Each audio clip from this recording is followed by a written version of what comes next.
So what you see directly behind me here on Fort Stewart, this old building. I think, what's so exciting about this old building?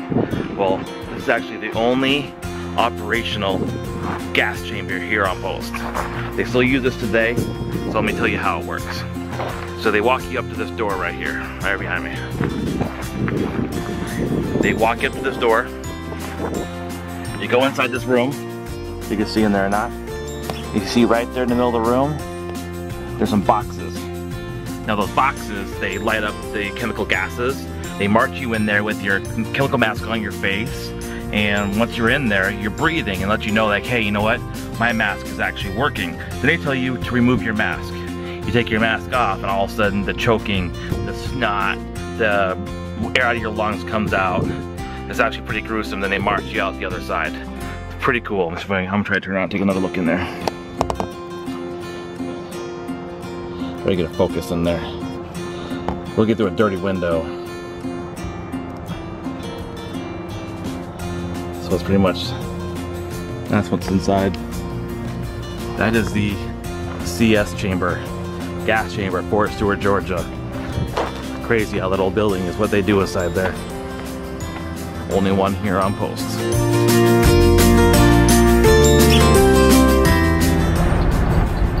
So what are we doing, Jay?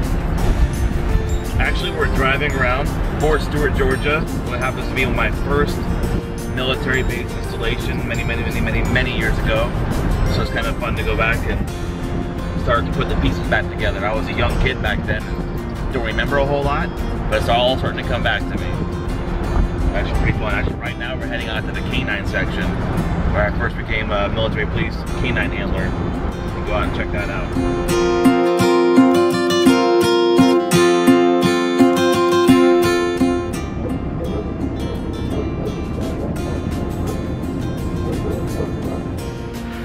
Here I'm standing with a 549 MP company, Fort Stewart, Georgia. This is my first duty station as a young private. I came here on a daily basis. This is my company commander, my first sergeant, all those people were. This is kind of the beginning of my military career. Started right here, walking down this pathway into that door. I just tried to open the door and they weren't. It was locked and I was kind of abandoned inside. A lot of things have changed in this post, but it's quite interesting to actually go in there and see this area again, so to remember what it was like back then.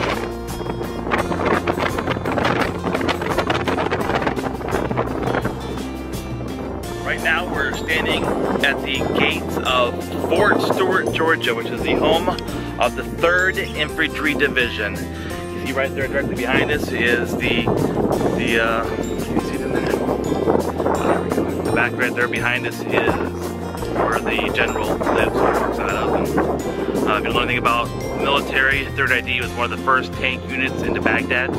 So they're an infantry division here, a heavy infantry division, meaning they come in on tanks and big fancy things.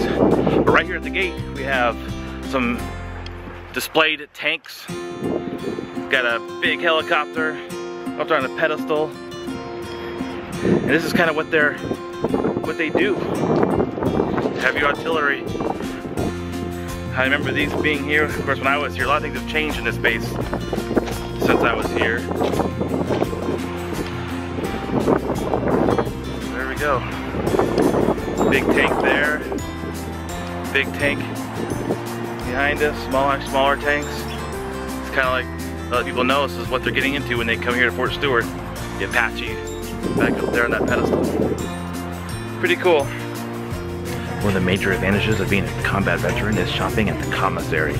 We are at Fort Stewart, Georgia, getting ourselves some killer deals on items. A whole thing of potatoes for 58 cents, 48 cents, 60 cents for Gatorade.